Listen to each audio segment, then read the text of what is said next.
기존 방송에서 제공하는 투자 정보는 투자 판단에 대한 조언입니다. 방송에서 제공하는 주식의 가치, 가격 상승 및 가격 하락에 대해서는 방송사에서 보장하지 않습니다. 네, 시청자 여러분 안녕하십니까? 마감인박 60분의 승부 출발합니다. 한수정입니다. 시장은 오늘도 어두운 분위기를 나타내고 있습니다. 인플레이션 우려 꺾이지 않고 있는 상황이고요. 이번 주에 무엇보다 FOMC 회의를 앞두고 있으면서 이 불확실성의 변동성이 커진 시장 오늘도 나타나고 있습니다.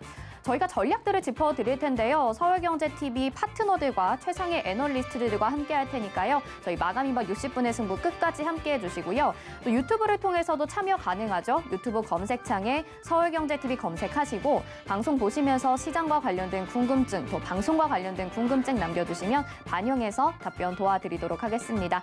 자, 그러면 첫 번째 순서로 3월 14일 증권사 주요 리포트 분석해보는 한앵커의 이슈 브리핑 시작해보도록 하겠습니다. 자, 지난 한 주 세계에서는 러시아와 우크라이나의 전쟁이 계속되는 가운데 국내 대선이라는 빅 이벤트까지 엮이면서 주식시장에도 원자재 가격 급등과 또 정치 테마주가 들썩였습니다. 하지만 다른 대부분의 업종들은 미약한 모습을 보였고 또 증시의 전반적인 지표도 부진했는데요. 이제 이번 주 또 하나의 빅 이벤트 앞두고 있죠. 바로 3월의 FOMC 회의입니다. 3월 17일 새벽 4시에 FOMC 회의 결과가 공개될 텐데 이 전망과 이후 전략까지 짚어보도록 하겠습니다.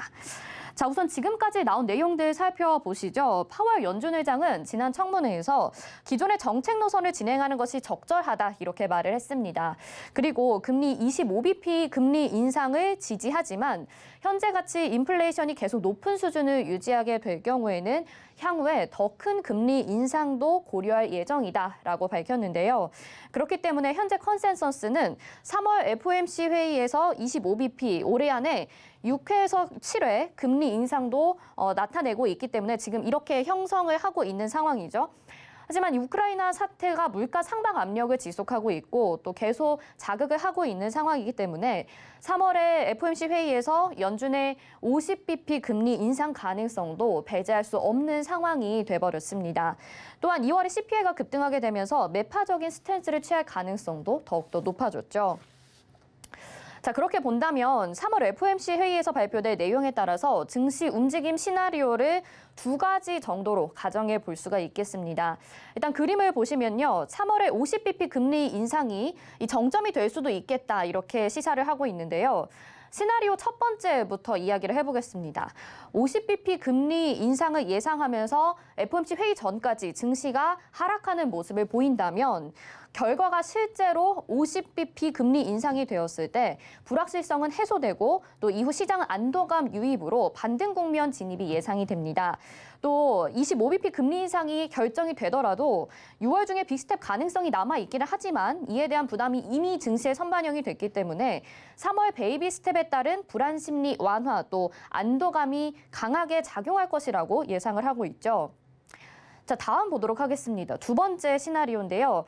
25bp 금리 인상이 예상이 되면서 FOMC 전 증시 안정이나 반등세를 보이게 된다면 예상과 달리 50bp 금리 인상이 결정됐을 때 단기적인 충격은 있겠지만 이후 6월에 있을 FOMC에서 빅스텝 가능성이 약화되었다는 점에서 시차를 두고 안도감이 유입되고 또 분위기가 반전될 가능성이 있을 것으로 판단이 되고 있습니다.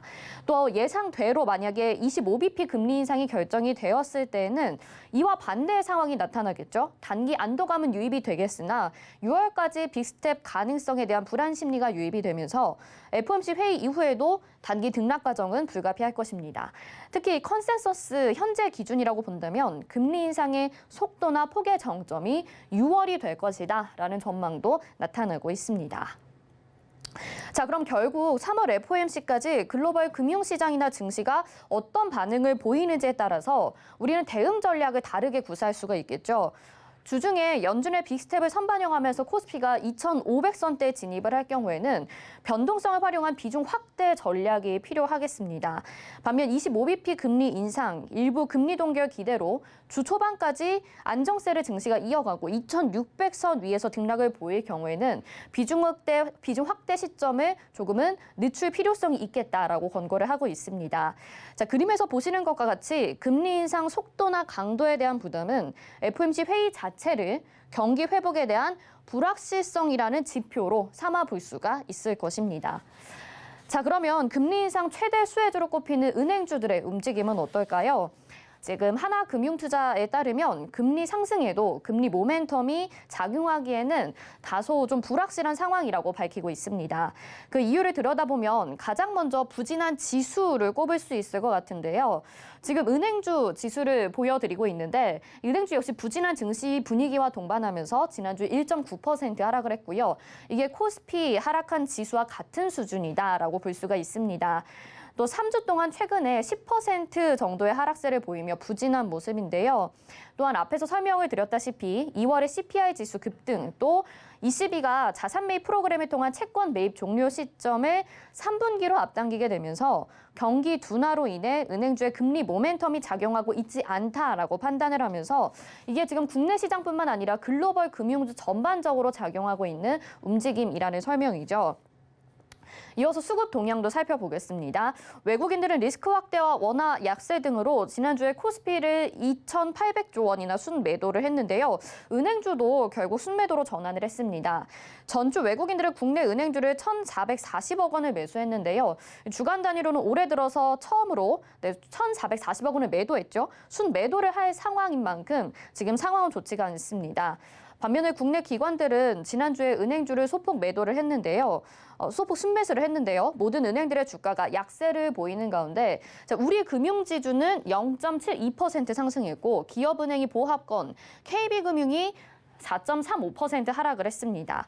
우리 금융지주는 외국인들이 은행 중에 유일하게 순매수를 한 상태고요. 또 기업은행은 약세장에서 가격적인 매력이 부각되고 있기 때문에 그나마 좀 강한 흐름을 보여줬는데요. KB금융은 작년 4분기 이후에 초과 상승폭이 점차 줄어들고 있음을 확인할 수 있습니다. 네, 대통령 당선자 공약에 또 기대를 거시는 분들도 있으실 것 같은데요. 자, 은행주에 직접적인 영향을 미칠 수 있는 공약 크게 4가지 정도로 정리를 해볼 수가 있습니다. 첫째, 코로나 피해자의 과감한 금융 지원 실시, 또 채무 조정안 방안 추진이고요. 두 번째, 디지털 금융 혁신과 안정을 위해서 금융 규제 개선. 셋째, 과도한 예대 금리차 격차 해소 등 금융 소비자 보호. 네 번째가 LTV 규제의 합리적인 개편 등 주택 대출 규제를 완화하겠다. 이렇게 4가지 정도로 정리를 해볼 수가 있겠습니다. 그런데 이 중에서 첫 번째와 두 번째 이미 진행되어 왔었던 상황이고 세 번째도 새로운 이슈는 아니죠.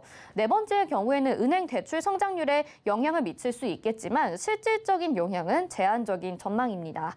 그렇기 때문에 가계부채 리스크를 고려한 DSR 강화 정책의 변화가 없는 한 LTV를 확대해도 영향이 크지 않다라고 분석이 되고 있죠. 자, 이렇게 당선자 공약까지 살펴보셨는데요. 여전히 러시아와 우크라이나 사태는 장기화될 가능성이 높다고 보여지고 있습니다. 유가 급등으로 경기 둔화 우려가 높아지고 있는 상황에서 은행주들이 금리 상승에 따른 금리 모멘텀을 받기에는 다소 어려운 상황이라고 다시 한번 조언하면서 투자 심리가 급격히 단기간에 개선될 가능성은 낮다고 판단하고 있죠. 역시나 3월 FOMC 회의를 눈여겨봐야 할 주요 이벤트라고 꼽고 있는 만큼 FOMC 회의 전의 지수 흐름이 무엇보다 중요해지고 있는 상황입니다.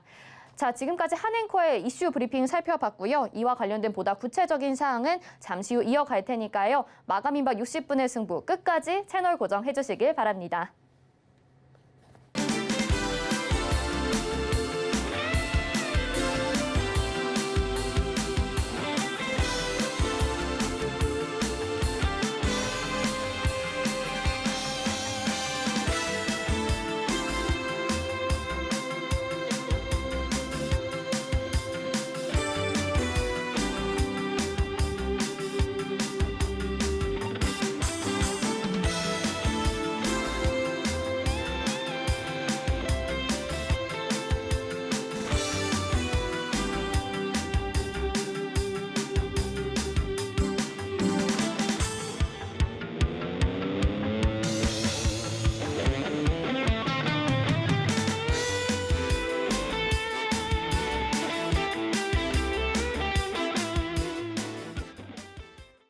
네, 이슈 브리핑 살펴보셨습니다. 이어서는요, 대한민국 최정상 애널리스트와 심층 분석하는 시간 가져보도록 하겠습니다.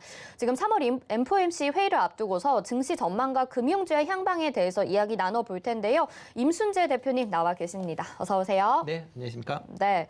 자, 이제 FOMC 회의 앞두고 있다라고 하면서 앞에서 좀 브리핑을 해드렸습니다. 네, 연일 지금 우크라이나 사태는 심각화되고 있는 상황이고 글로벌 물가 상승 압력도 지속적으로 높아지고 있는 상황이거든요. 이런 상황이 지금 연준의 금리 인상 규모의 변수로 좀 작용할 수 있을지 궁금한데 어떻게 보셨을까요? 네, 일단 지금 그 전쟁 우려에 대한 건 일부만 반영되지 않을까라는 또 그런 생각을 해보고요.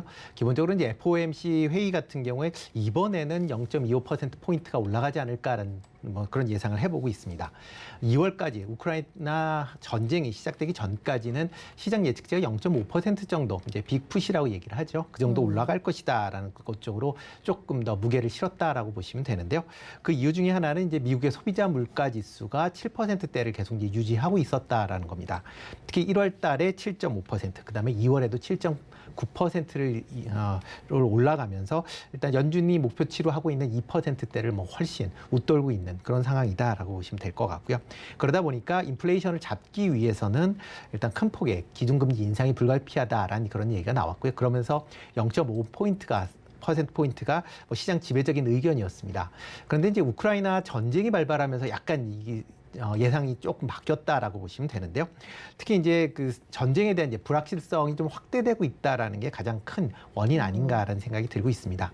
일반적으로 평소 같은 경우에는 전쟁이 발생한다라고 하게 되면 일단 돈을 풀어서 이런 이제 전쟁의 불안감을 좀 낮추는 그런 이제 정책들을 많이 이제 실행을 하게 되는데 이번 같은 경우에는 코로나 때문에 이미 시중에 돈이 많이 풀렸다라는 겁니다. 그렇기 때문에 추가적인 자금을 푸는 거는 불가능하다라고 보여지면 기존 금리를 일단 유지하거나 동결해야 되는 거 아니냐라는 그런 이제 필요성이 좀 많이 제기됐다라고 보시면 될 것 같고요.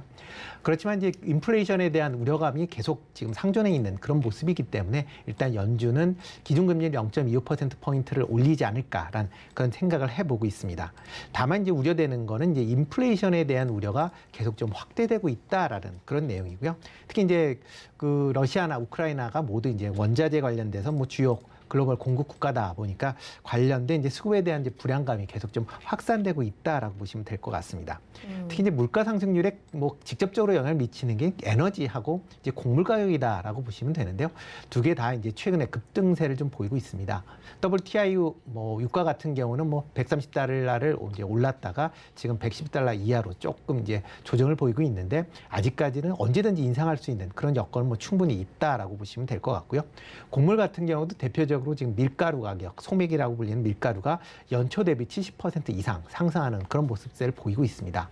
또 여기에 우크라이나의 이제 주요 곡창 지역인 이제 돈바스 지역, 지금 전쟁 터죠. 어쩌면 전쟁을 하고 있는 메인 지역에서 지금 밀 파종이 일단 중단이 돼 있다라는 게 어떻게 보면 또 이번 봄뿐만 아니라 연 내내 이런 곡물 가격에 대한 이제 불안 심리로 작용할 수 있다라는 것도 계속 감안을 하셔야 되지 않을까라는 생각을 해보고 있습니다. 그러다 보니까 이제 일단 이번에는 0.25%포인트를 올리면서 시장이 이제 반응을 아마 떠보지 않을까라는 생각을 좀 해보고 있습니다. 이렇게 이제 FOMC가 인플레이션 우려감보다는 이제 전쟁의 이제 불확실성에 좀 더 크게 작용을 할 것이다라고 예상이 되고 있고요. 그렇지만 인플레이션 우려감이 커져 있는 그런 상황이기 때문에 금리를 한번 올려보고 시장 반응이 어떤 식의 물가 상승률이나 이런 게 조금 반응을 하느냐에 조금 더 관심을 갖지 않을까라는 생각을 해보고 있습니다. 다만 이제 이번에 FOMC가 이제 열리면서 같이 나오는 게 점도표라는 부분하고요. 그다음에 파월 의장의 이제 기자회견이 이런 FOMC 회의에 기준금리보다는 좀 더 관심을 좀 가지셔야 되지 않을까라는 생각이 들고 있고요. 특히 이제 점도표 같은 게 향후에 이제 금리를 어떻게 올릴 것이냐라는 그런 이제 내용을 담았다라고 보시면 되니까요. 특히 이제 향후에 6월 이후에 금리를 그러니까 6월까지 금리를 어떤 식으로 움직일 것이냐가 좀 더 시장에서 관심 사항이 될 걸로 보여지는데요. 일단 시장은 기준금리를 6월까지 지금보다 1% 올린다라는 쪽에 베팅을 하고 있는 그런 모습입니다. 대표적인 이제 패드워치라는 이제 FOMC 이제 기준금리를 어떻게 움직일 거냐에 대한 이제 그런 예측치를 이제 발표하는 그런 사이트가 있는데요. 거기에 의하면 6월 말까지 1%를 이상 올릴 것이다라는 거에 60% 이상의 베팅을 지금 보이고 있다라고 보시면 되는데요. 지난주에 35%에 비하면 상당폭 증가하는 그런 보습세를 보이고 있기 때문에 금리가 단순하게 이번 한 번에 끝나는 게 아니라 일단 상반기 내내 금리 이슈는 조금 불거지지 않을까라는 생각을 해보고 있습니다. 일단은 불확실성이 좀 있긴 하지만 그래도 3월에는 25bp 그리고 6월까지도 인상될 가능성을 좀 말씀을 해주신 것 같습니다. 그러면 3월에 지금 FOMC 회의가 과연 변곡점이 될지도 지금 의문인 상황인데요. 일각에서는 이 아래 공포가 커진다면 시장 우려가 더욱더 커질 것이다라는 전망도 나오고 있고 지금 아래 공포가 무엇인지도 간략하게 좀 말씀을 해주시면 좋을 것 같고요. 글로벌 금융시장에 그러면 미치게 될 영향 어떻게 분석을 하실까요? 네, 뭐 아래 공포 하면 이제 리세션이라고 하는 이제 침체라는 뜻입니다. 어떻게 보면 경기가 그만큼 침체가 될 수 있다라는 거에 그 첫 글자다라고 보시면 될 것 같고요. 최근 이 전쟁으로 인해서 지금 뭐 유로존 같은 경우에 그 경제 성장률이 뭐 지금 예상보다 좀 떨어질 수 있다라는 뭐 그런 얘기가 현재 나오고 있는 그런 상황이고요. 또 이제 전쟁으로 인해서 원자재 가격 상승으로 인해서 단순히 유로존의 경기 침체가 전 세계적으로 확산될 우려가 있지 않을까라는 뭐 그런 뭐 걱정들이 좀 많이 있다라고 보시면 될 것 같습니다. 근데 뭐 지금은 뭐 R에 대한 공포뿐만 아니라 S에 대한 공포가 좀 더 시장을 좀 더 짓누르는 거 아닌가라는 생각을 해보고 있고요. 뭐 S의 공포라고 하게 되면 대표적으로 스태그플레이션이다라고 보시면 될 것 같습니다. 단순히 경기 침체가 아니라 경기 침체 플러스 물가 상승률을 이제 말하는 건데요. 과거에 이제 1974년, 1982년에 그런 이제 현상이 발생을 했고요. 뭐 40년 만에 다시 이런 이제 스태그플레이션에 대한 우려가 상당 부분 이제 확산되고 있는 게 뭐 지금의 상황이다라고 보시면 될 것 같습니다. 아마 지금 최근에 이제 원자재 가격의 수급 불안은 좀 더 이어질 걸로 그렇게 예상을 하고 있고요. 뭐 대표적으로 WTI 같은 경우에는 지금 연말까지 뭐 상당 부분 이제 올라갈 것이다 예측을 하고 있습니다. 대표적인 이제 글로벌 이제 투자 회사인 JP 모건 같은 경우는 185달러까지, 그다음에 BOA 같은 경우는 200달러까지도 올라갈 수 있다라는 그런 예측치를 낼 만큼 일단 유가 상승에 대한 부분이 상당히 좀 강해질 거다라고 보여지고요. 여기에 또 이제 광물이나 곡물 관련된 원자재 가격도 전반적으로 다 상승을 한다라고 하게 되면 물가 상승률이 그만큼 높아질 수 있다라고 보시면 될 것 같습니다.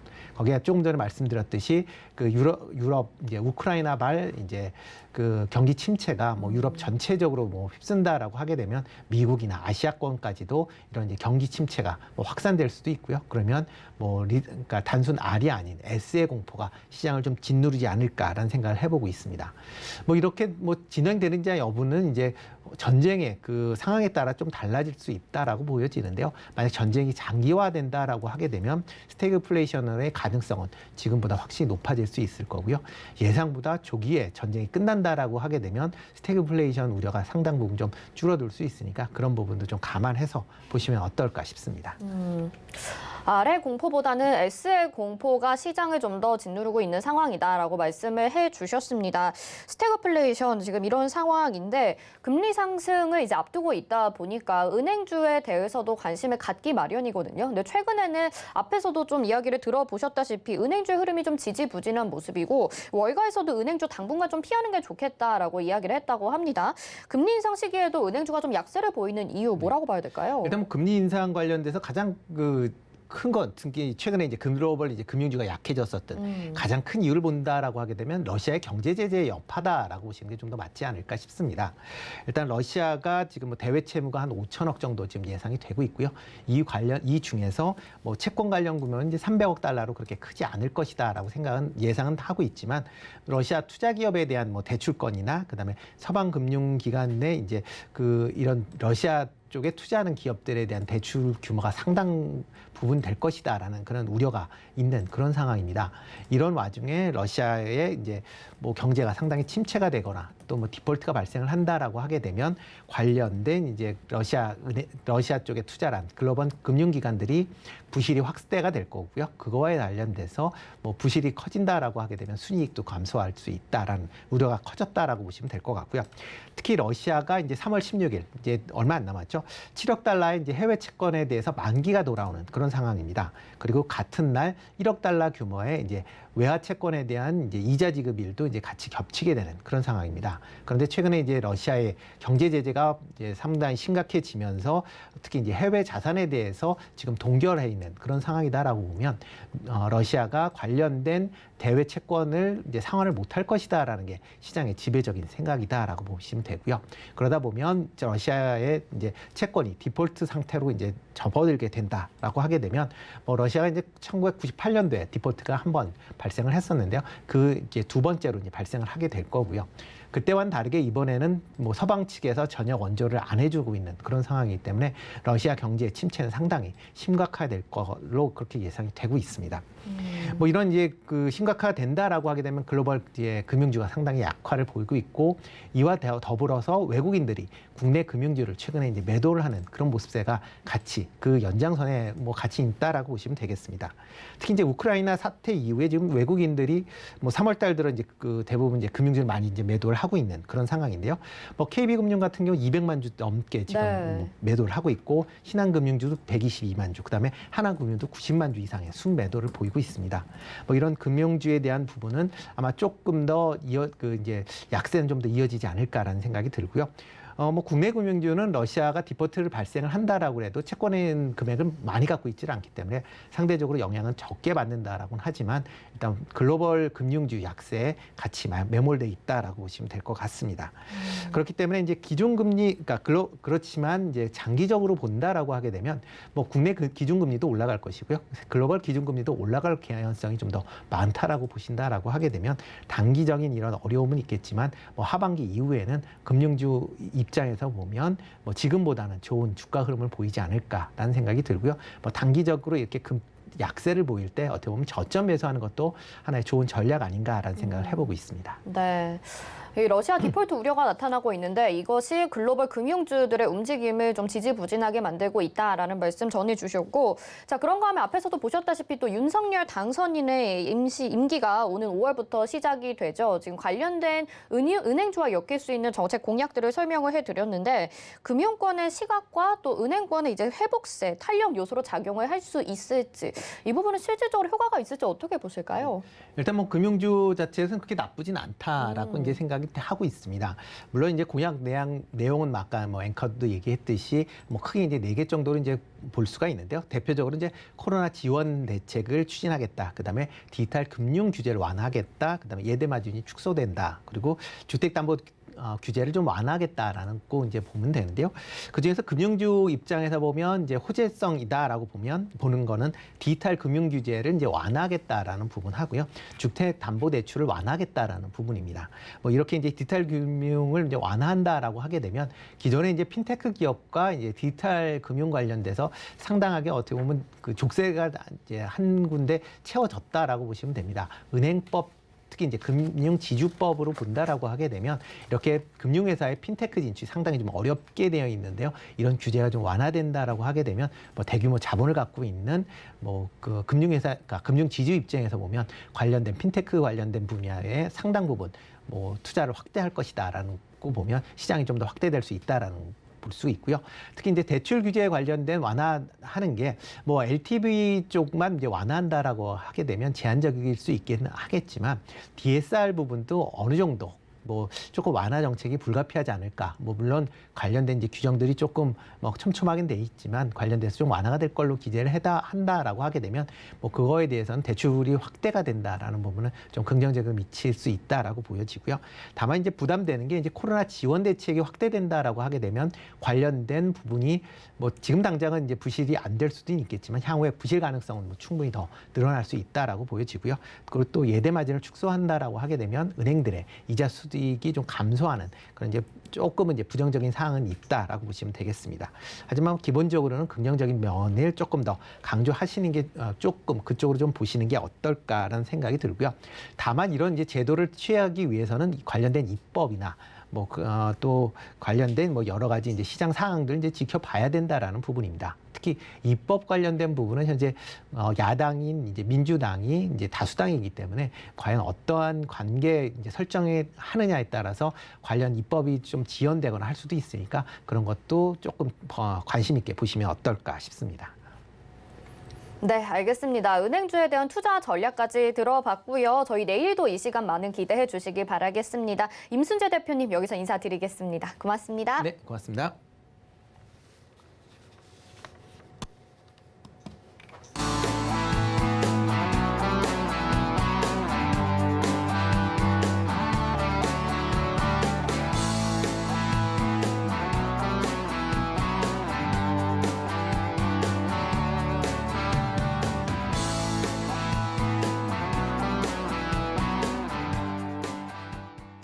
네, 이제 장 마감까지 또 얼마 남지 않은 이 시각에 짚어볼 내용들 확인해 보겠습니다. 오늘 시장을 움직이는 키워드 분석과 또 내일장이 움직일 특징주 만나보는 키워드 식스센스 시간입니다. 이주호 전문가 연결돼 있습니다. 안녕하십니까? 네, 안녕하세요. 오늘도 네. 시장 하락 때문에 많이 힘드실 텐데요. 자, 오늘 이렇게 도움이 될 만한 내용들 가지고 왔으니까 많은 시청 부탁드리겠습니다. 네, 오늘 이렇게 처음으로 또 인사를 드리게 됐는데 여러분들에게 심심한 위로의 말씀과 함께 출발을 해주셨고, 자, 그러면 이주호 전문가님께서 분석하신 오늘 시장 한마디 들어볼 텐데 오늘 시장 어떻게 보셨을까요? 일단 미국 FOMC 회의에 대한 불확실성 때문에 그 부분에 대해서 경계하고 있고요. 특히 원달러 환율이 많이 상승하면서 외국인들 수신이 약화되고 그런 부분들 때문에 좀 하락세가 많이 나왔다 이렇게 볼 수 있겠습니다. 그래서 금리 인상 시나리오는 25bp와 50bp 도대체 어떤 걸 봐야 될까 이런 부분들이 시장의 관전 포인트일 것 같고요. 이번 주 이로 인해서 시장 변동성 클 것으로 예상하고 있습니다. 네, 시장 변동성 예상을 하고 계시다 이렇게 말씀을 해주셨는데 그래도 조금 더 자세하게 오늘 시장에서 어떤 특징적인 부분들을 보셨는지 조금 더 설명 부탁드릴게요. 아까도 말씀드렸다시피 오늘 그 원달러 환율 강세 속에서 외국인들 매도세가 많이 나왔고요. 그리고 오늘 셀트리온 관련주들이 불확실성이 회수되면서 좀 상승해주는 부분 나왔고, 그리고 러시아 우크라이나 전쟁 리스크가 지속되면서 에너지 관련주들 수급이 다시 한번 들어왔다 이렇게 볼 수 있겠고, 또 LG 에너지 솔루션이 신저가를 경신하면서 계속적인 2차전지 관련주들 하락세에 나오고 있고, 마찬가지로 반도체까지 더불어 계속 공급난 이슈와 더불어 전쟁 그런 이슈들 때문에 계속적인 하락세가 나오고 있다 이렇게 볼 수 있겠습니다. 네, 알겠습니다. 자, 오늘 시장 한마디 이렇게 들어봤는데요. 그러면은 오늘 시장에서 찾으셨던 오늘의 인기 키워드 화면으로 만나보도록 하겠습니다. 네, 키워드 식스센스 6가지 키워드 먼저 확인을 해보도록 하겠습니다. 셀트리온 그룹주는 불확실성 해소 측면으로 가지고 나오셨고, 또 안철수 인수위원장 임명했다라는 소식에 관련주들 확인해 볼 수가 있을 것 같습니다. 원자재값 급등으로 인해서 니켈과 리튬, 알루미늄까지 급등한 모습들 확인하실 수 있을 것 같고요. 또 로봇과 AI 수혜라고 가지고 나오셨는데 윤석열 당선자 공약으로 인해서 수혜 기대감이 나타나고 있는 테마라고 볼 수가 있겠죠. 다음으로는 원격 진료 보도록 하겠습니다. 역시나 새로운 정부가 출범하게 되면서 이 원격 의료 확충에 관한 기대감 나타나고 있는 상황이고요. 북한과 우크라이나 ICBM이 발사된다라는 우려 때문에 또 관련주들까지 오늘 시장에서 확인해 볼 수 있는 내용입니다. 자, 6가지 키워드 식스센스 확인을 해보셨고요. 다음은 이화진 이주호 연구원이 오늘 키워드 식스센스에서 선정한 특징주 바로 확인해 보도록 하겠습니다. 자, 셀트리온, 줌 인터넷, 황금 ST, 마이즈랩, 유비케어, 퍼스텍 이렇게 6가지 확인해 보실 수 있는데요. 앞서 보여드렸던 키워드에서 관련된 종목들로 가지고 나오셨는데 셀트리온, 줌 인터넷, 황금 ST를 뽑아주실 것 같습니다. 셀트리온은 역시 아까 불확실성이 해소된다라는 측면으로 가지고 나오셨고요. 줌 인터넷, 안철수 인수위원장이 임명될 것이다라는 소식으로 줌 인터넷 가지고 나오셨고, 황금 ST는 원자재값 급등으로 인해서 니켈과 리튬, 알루미늄이 급등하면서 관련된 종목으로 꼽아볼 수가 있겠죠. 네, 오늘의 인기 키워드와 함께 관련주들 화면으로 확인을 해보셨습니다. 오늘의 특징주 3가지 다시 한번 말씀드리면 셀트리온과 줌 인터넷, 황금 ST인데요. 한 종목씩 이야기 나눠보도록 하겠습니다.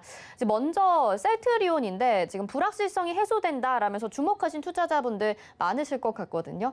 계속해서 고를 해봐야 될지 아니면 여기서 스톱을 해봐야 될지 궁금한데 셀트리온은 어떻게 하는 게 좋을까요?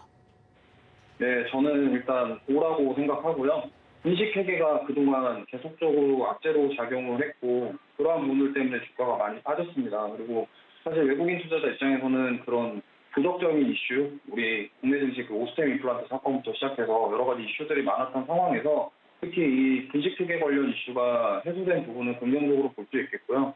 그동안 이제 많은 분들이 좀 물려서 이렇게 좀 힘들어 하시고 계실 텐데 제가 봤을 때는 이러한 부분들 해소가 된 부분도 있고 그다음에 셀트리온 자아 회사들, 헬스케어랑 제약 같은 경우 3사 인수합병 한다라는 소식도 있기 때문에 그러한 부분들이 만약에 작용한다고 하면 주가가 이제 상승할 여력이 좀 있다. 어느 정도 바닥을 가지고 올라갈 가능성은 있다. 이렇게 좀 보고 있습니다. 그래서 그 부분을 참고하셔서 투자하는데 유의하셨으면 좋겠고요. 아무래도 요즘에 시장이 너무 좋지 않은 상황에서 이런 어떤 불확실성에 대한 해소 부분이 기대감으로 작용하고 있고 그리고 또 이슈에서 요즘에 수급이 많이 들어오는 모습이 보이고 있어요. 뭐 최근에 뭐 어떤 재무제표라던가 실적이라던가 그런 뭐 펀더멘탈적인 부분보다 이슈에서 수급이 움직이는 부분이 많기 때문에 이러한 부분들 체크하셔서 수급 들어올 때 좀 어느 정도 대응하시면서 좀 지켜보시면은 좀 좋은 결과 있을 거라고 좀 생각하고 있습니다. 네, 분식회계에 대한 불확실성이 이야기를 해주셨는데 여기에 대해서 3사 합병 추진 기대감까지 또 말씀을 해주셨습니다. 네, 다음 한번 보도록 하겠습니다. 자, 황금 ST를 픽해 주셨는데요. 황금 ST는 고일까요, 스톱일까요? 이 종목은 일단 스톱 말씀드리고 싶고요. 왜냐하면 이 종목 같은 경우는 과거 사례를 봤을 때 그 니켈이라던가 단순 이슈에서 급등이 나왔다가 항상 급락하는 흐름을 보였어요. 그리고 이번에도 얼마 전에 니켈 선물지수 상승하면서 주가 시세를 줬다가 다시 차익 실현 매물 나왔다가 오늘 또 반등하는 모습 보이고 있는데요. 이렇게 이슈에서 급등락하거나 이런 종목들은 이 이슈가 해소되면은 바로 급락이 나오는 경우가 많기 때문에 이러한 부분을 좀 주의하셔서 투자했으면 좋겠고 특히 이제 니켈 가격 같은 경우는 지금 오늘 러시아 우크라이나 회담이 있는데 만약에 그 회담 결과에 따라서 또 내일 또 가격 변동이 계속 나올 수 있는 부분입니다. 그래서 제가 봤을 때는 중장기로 좀 보시기보다는 단기적으로 대응을 하시고 만약에 보유하고 계시더라도 어느 정도 좀 약간의 수익을 보신다고 하시면 저는 매도하시는 게 좋다고 생각하고 만약에 너무 고점에서 좀 잡았다 하시는 분들은 어느 정도 비중 조절하시면서 리스크 관리하시는 게 좀 좋다고 보고 있습니다. 네, 황금 ST는 지금 말씀을 해주셨는데 원자재 가격 급등으로 인해서 가져갈 만하다 말씀을 해주셨거든요. 네, 여러 가지 정말 많은 원자재 가격 급등과 관련된 종목들이 있습니다. 또 아이언이면 아이언, 니켈이면 니켈 많을 텐데 특별히 황금 ST를 좋게 보시는 이유가 있을까요? 일단은 뭐 니켈 쪽이 2차 전지랑 관련된 소재이기 때문에 뭐 좋게 보고는 있는데요. 지금 어쨌든 이 원자재 관련 이슈가 뭐 단기간에 없어지고 이럴 건 아니라고 봐요. 왜냐하면 인플레이션 우려가 계속되고 있고 그로 인해서 지금 전쟁 이슈까지 겹치면서 원자재 가격이 계속 급등하는 부분이기 때문에 이 부분에 대해서 종목은 좋은데 단기적으로 좀 차익 실현이 나올 가능성이 상당히 높아요. 그래서 저는 일단 아까도 말씀드렸지만 스톱이라고 좀 말씀드리고 싶고 보유하시고 수익 어느 정도 챙기실 수 있는 분들은 좀 매도하시고 나오는 거 추천드리고요. 만약에 좀 어느 정도 고점에서 좀 약간 물려 계신다 그러면은 비중 조절하시면서 좀 리스크 관리하시고 좀 지켜보시는 게 좀 좋다고 생각합니다. 네, 그러니까 스톱을 말씀을 해주셨습니다. 너무 고점에서 또 접근하는 건 좋지 않은 전략이기 때문에 황금 ST에 대한 전략까지 또 말씀을 해주셨고요. 마지막으로 안철수 대표의 인수위원장 임명 키워드가 오늘 시장에서 인기였습니다. 줌 인터넷 가지고 나오셨는데 이 부분은 고라고 봐야 될까요? 스톱이라고 봐야 될까요? 네, 일단 줌인터넷 같은 경우는 저는 고라고 보고 있고요. 그 이유는 어쨌든 신정부가 들어서게 되면 정책 관련주들이 강한 상승이 나와요. 예전에 그 과거 문재인 정부 때도 대북주들이 뭐 엄청난 시세를 주면서 강한 상승을 보여주는 모습들을 볼 수 있었습니다. 특히 이제 줌인터넷 같은 경우는 오늘 안철수 위원장 뭐 얘기 나오면서 급등세가 나왔는데 사실상 이 기업 같은 경우는 실적이 이제 호전됐고 턴어라운드 했다라는 부분도 있어요. 실적에 대한 부분 그리고 그동안 주가가 많이 빠졌고 그런 상황에서 실적에 대한 부분이 나왔다는 부분은 약간 턴어라운드 할 수 있고 반등할 수 있는 여지가 있다. 근데 그거가 정책 관련주로 엮여서 정책에 대한 어떤 수혜를 볼 수 있는 이슈와 더불어서 주가가 상승하게 된다면 저는 그동안 하락했던 부분이 이제 어느 정도 바닥을 가지고 상승할 수 있는 여력을 가질 수 있다. 좀 이렇게 보고 있고요. 그렇기 때문에 지금 만약에 뭐 보유하고 계신 분들의 경우는 만약에 비중이 많지 않으시다면 추가 매수까지도 한번 고려해볼 정도. 오늘 강한 상승 나왔는데 만약에 오늘 너무 고점에서 좀 약간 매수하신 분들은 또 이게 또 단기 차익 실현 매물이 나올 수 있다는 점 참고하시고, 보유자분들은 좀 마음 편하게 보셔도 될 것 같고요. 근데 만약에 좀 오늘 같은 경우에 좀 많이 급등할 때 매수하신 분들은 그런 차익 실현 매물에 대해서 좀 대응하실 준비를 하시면서 대응하시는 게 좋다고 보고 있습니다. 강한 흐름을 오늘도 나타내고 있기는 하지만 실적을 기반으로 하고 있기 때문에 실적 호전이 기대되기 때문에 앞으로도 좀 좋겠다라는 말씀을 해주셨거든요. 그러면 어느 정도까지 기간을 두고 지켜봐야 될지, 단기적인 접근이 좋을까요? 장기적인 접근도 괜찮을까요? 일단은 이 종목은 지금 오늘 상한가 갔는데, 보통 상한가 갔다는 거는 어느 정도 시장보다 완전 강하다라는 거예요. 근데 하지만 조금 단기적으로 조금 더 보셔도 되겠으나, 어쨌든 차익 실현 매물이 단기적으로 나올 수가 있다는 부분도 무시할 수 없기 때문에 그 부분을 대응을 잘 하시면 좋겠고, 저는 차라리 이 종목은 조금 중장기적으로 끌고 가시는 게 좋겠다. 왜냐면 만약에 아직 매수 안 하시고 좀 관심 깊게 보시는 분들은 뭐 오늘 내일 매수하시기보다는 어느 정도 좀 조정 나오고 차익 실현 매물 나왔을 때 그때 매수 관점으로 접근하시는 게 좀 좋다는 판단입니다. 네, 알겠습니다. 오늘 시장에서 인기 키워드와 특징주들까지 이주호 전문가와 함께 이야기 나눠봤습니다. 내일도 이 시간 많이 기대해 주시길 바랄게요. 전문가님 감사합니다. 네, 감사합니다.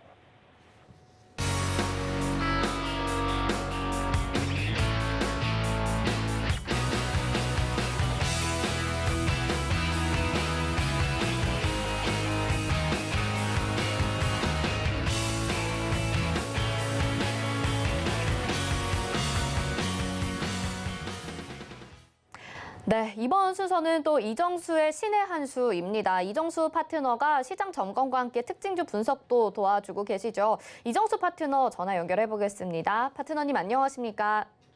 네, 안녕하세요. 신의 한 수의 이정수 파트너입니다. 네, 오늘 시장도 저희가 발빠르게 소식들을 전해드렸는데 파트너님께서는 또 어떻게 보셨을지 궁금하거든요. 특징적인 이슈와 특징주들까지 설명 부탁드릴게요. 네, 자 그러면은 2022년 3월 14일 오늘 지수배드 전략 한번 가보도록 하겠습니다. 자, 여전히 박스권이에요. 뭐 바뀐 게 없어요. 뭐 시장이 2,600이 무너지지 않을까 하는 위험도 사실 없지 않아 있었습니다. 근데 전날 미국 시장이 급락을 하지를 않았죠. 우리나라 지금 수급은 굉장히 안 좋습니다. 지금 수급을 보면은 일단 오늘 프로그램 쪽에서도 계속 매도가 나오는데 3월 4일 이후에서 4,500억, 1조도 매도한 적이 있고요. 3,800억, 1,600억, 그리고 전일 7,200억을 매도를 했어요. 오늘도 4,800억을 매도를 했습니다. 이거는 프로그램으로 나오는 매도 물량입니다. 현물 쪽에서도 상당히 지금 매도 물량이 많이 나오는데 외국인들이 3월 4일 날 5,800억 매도하고요. 그 다음에 1조 2천억 정도 매도를 하고, 그 다음에 3월 8일 날 4,700억, 4,200억, 전날도 6,800억을 매도를 했습니다. 거기 덩달아서 기관도 같이 얹혀가지고 열심히 던지는 중이에요. 마치 이 정도의 강도로 던진다 그러면 이건 우리나라 시장 막 전쟁 난다는 뜻이거든요. 이 정도로 던지면 이건 2,600이 벌써 무너졌어야 되는 거고 급락할 수가 있었던 거고, 사실 저는 그래서 이것 때문에 지난주 금요일 날, 그러니까 전일 날이죠. 지난주 금요일 날 회원들한테도 수익이 일부 났던 것들에 대해서는 좀 챙겨라. 근데 이게 아직 무너진 장은 아니니까 혹시나 모르니까 좀 챙기라고 얘기를 했습니다. 수익 난 것들 챙긴 다음에 뭐 하느냐? 흔들리면 다시 싸게 사라. 저는 그 전략을 좀 들였었는데 안 빠졌어요. 미국 시장이 빠지긴 했는데 저점이 안 깨졌습니다. 이 저점이 깨져야지만 우리나라 시장도 2,600이 깨지거든요. 그래서 전날 미국 시장은 저점을 안 깨고 흔들리긴 했지만 올라갔던 부분들이 밀린 부분들이고, 유럽 시장 같은 경우들은 올랐죠. 오르긴 올랐는데 뭐 많이 오르진 않았습니다. 근데 여전히 유럽과 미국은 박스권으로 두 개 다 지금 가둬져 있는 막 그냥 대놓고 그냥 박스권이 얘네들도 박스권으로 지금 되어 있는 상황이니까 우리나라 시장도 박스권으로만 대응하시면 되는데, 수급이 왕창 안 좋기 때문에 종목들이 급락하지 않을까라고 걱정을 했었던 부분들에서 이미 대선이 끝나서 여러분들 봤으면 알겠지만 목요일날 금요일날 어땠어요? 지난주 건설주서부터 해갖고 리오프닝 관련주들로 해가지고 일단은 대선 공약주, 그러니까 공약했었던 그 종목들이 엄청나게 강하게 움직였습니다. 기계주들도 강하게 움직이고 건설주들도 강하게 움직이고 거기다 제약주, 게임주들도 다 기대감이 강하게 움직였는데 오늘도 약간 그런 식이었죠. 오늘도 섹터들이 아침에는 건설주들이 강했지만 결국 뭐 원자재들이 강하긴 했지만 그 외에서도 지금 헬스케어 관련주라든지 이쪽 관련주들이 오늘 좀 강하게 움직이는데 그 저출산 관련주들도 마찬가지로 좀 강하게 움직이는 흐름들을 좀 보여줬는데요. 이게 다 지금 정책 관련주들 기대감이거든요. 그래서 지금 정부에서 계속 이번에 이제 새 정부가 들어서면서부터 해서 이제 5대 정책 과제를 가지고 이제 5대 메가테크라 그러는데 그 이슈를 뭐 여기서 다 다룰 수는 없지만 그쪽 종목들로 지금 돌아가면서 지금 움직이는 것 같아서 인공지능 AI 같은 경우도 그쪽 테마주로 오늘 강하게 좀 움직이는 줌인터넷서부터 해가지고 있었고 그리고 아까 얘기했었던 원격 진료 관련주들 그래서 이번에 그 원격 의료를 확충을 하겠다라는 그래서 이번에 5대 메가테크 중에 하나로 이제 선정 과제가 되면서 그래서 이제 제약바이오 혁신위원회를 뭐 설치를 하겠다라는 약속을 일단 대선 전에 했었던 부분들에서 만약에 그렇게 설치가 되고 그쪽에 이제 의료 원격 의료 이쪽으로 해서 많은 그 발전과 이런 부분들이 이제 기대감이 있다 보니까 그래서 오늘 헬스케어 관련주들도 유비케어, 인성정보, 비트컴퓨터 이쪽에도 좀 강하게 좀 움직였었는데 다 밀렸어요. 지금 지수가 밀려가지고 그래도 지수는 계속 2,600을 좀 지지하면서 2,700 혹은 2,750 계속 위쪽 방향으로 조금 계속 노력을 하려고 하는 것 같으니까 그리고 지금 아시아 시장 오늘 홍콩 지수가 좀 많이 빠지긴 했는데 그래도 일본 증시는 많이 안 빠졌습니다.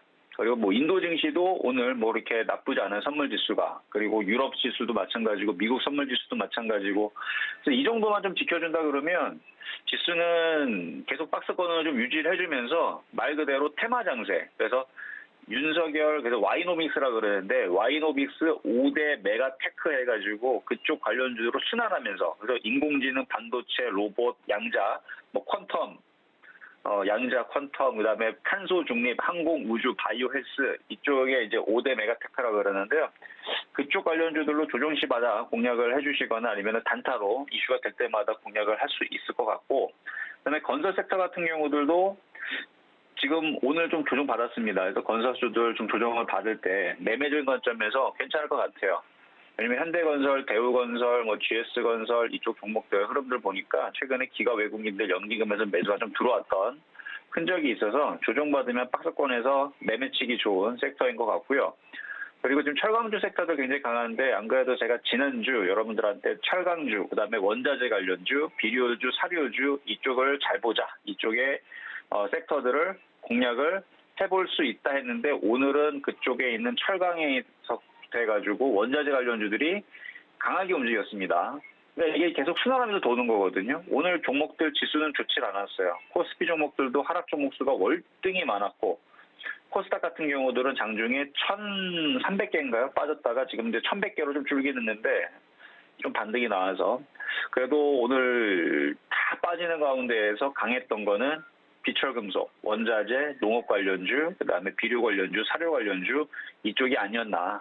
근데 이것도 지금 이렇게 올라올 때 좀 팔아야 되는 거지 그냥 계속 갖고 있으면 안 됩니다. 계속 왔다 갔다 매매를 해줘야 된다라는 부분을 말씀을 드리면서 일단 지수는 2,600 지지가 되고 있는 상황이니까 이 박스권에서 계속 매매적인 관점으로 대응하시면서 사고팔고 하시면 될 것 같고요. 자, 그러면 두 번째 종목에 대해서 먼저 비트컴퓨터부터 한번 살펴보도록 하겠습니다. 자, 비트컴퓨터. 오늘 비트컴퓨터부터 해서 뭐 인성정보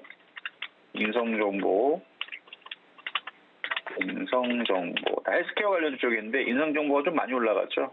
그래서 비트컴퓨터, 뭐 인피니티 헬스케어 관련주 이게 다 이제 원격 진료 이제 종목들인데 아까도 잠깐 언급해드렸지만 이번에 이제 새로운 그 윤석열 대통령이 이제 당선이 되고 나서 그쪽에 이제 그동안 얘기했었던 얘기들을 좀 분석을 여기저기 증권가에서 이제 분석을 하는 모양인가 봐요. 그래서 윤석열 당선인이 바이오헬스를 5대 메가테크 중 하나로 선정을 했고 그리고 국무총리 직속 그 제약바이오 혁신위원회를 설치를 약속을 하는 등 바이오 헬스 분야에 대해서 변혁이 뒤따를 것으로 전망을 한다. 그래서 지금 이쪽에 있는 헬스케어 관련주들이 오늘 좀 움직임이 좀 나왔습니다.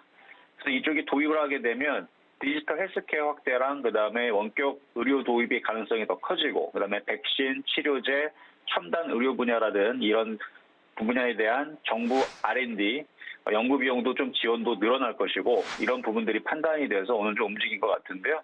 그래서 이쪽에 있는 핵심 과제들, 이쪽에 있는 이제 확대 정책이 계속 이어지게 되면 이쪽 종목들도 이제 바닥에서 지금 한 2년은 안 돼도 한 1년 가까이 넘게 지금 바닥을 다지고 있거든요.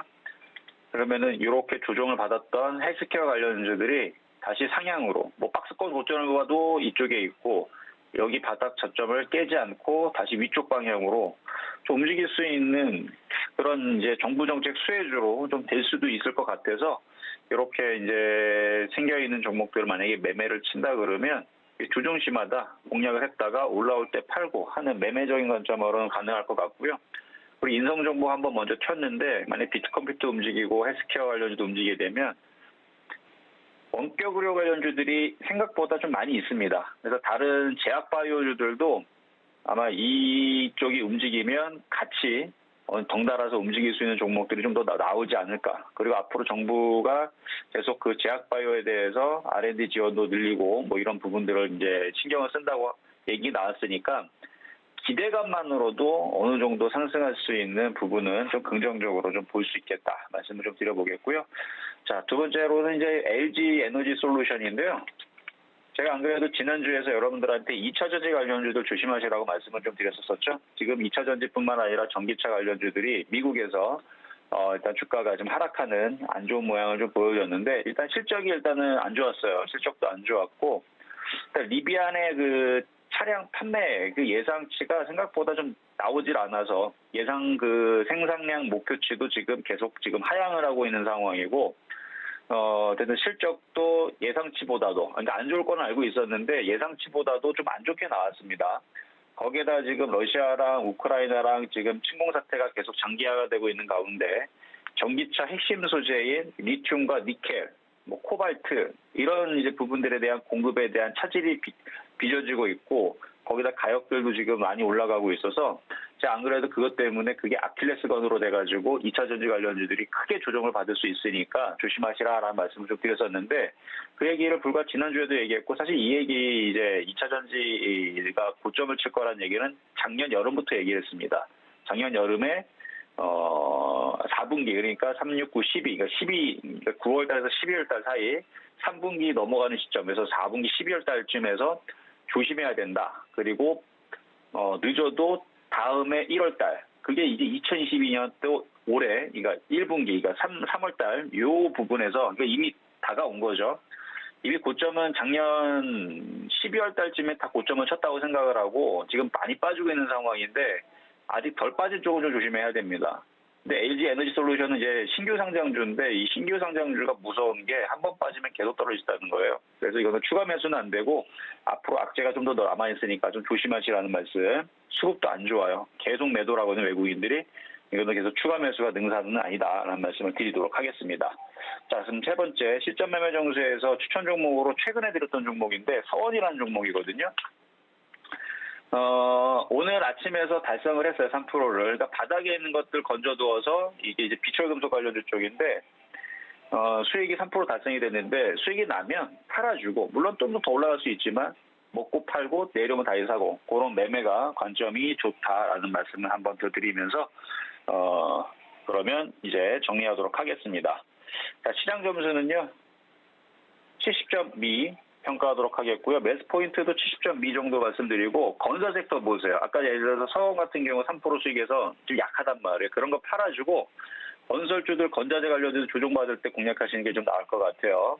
그래서 건자재 관련주들 그래서 건설주 그래서 80.5 평가하도록 하겠습니다. 자, 여기까지 이정수의 시간이었습니다.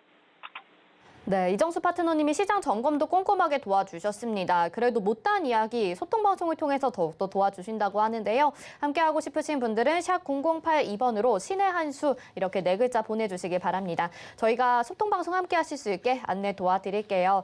자, 이정수 파트너님 여기서 인사드리겠습니다. 고맙습니다. 네, 감사합니다. 네. 자, 마감인박 60분의 승부 저희가 준비한 소식 여기까지입니다. 참고로 방송에서 제공해드린 정보는 투자 판단에 대한 조언입니다. 해당 종목의 가치와 수익률 보장해드리지 않는다는 점 참고하시길 바라겠고요.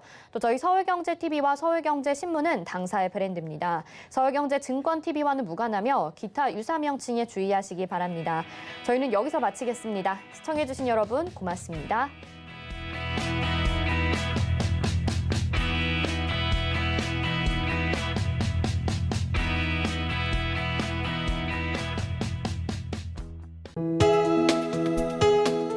본 방송에서 제공하는 투자 정보는 투자 판단에 대한 조언입니다. 방송에서 제공하는 주식의 가치, 가격 상승 및 가격 하락에 대해서는 방송사에서 보장하지 않습니다.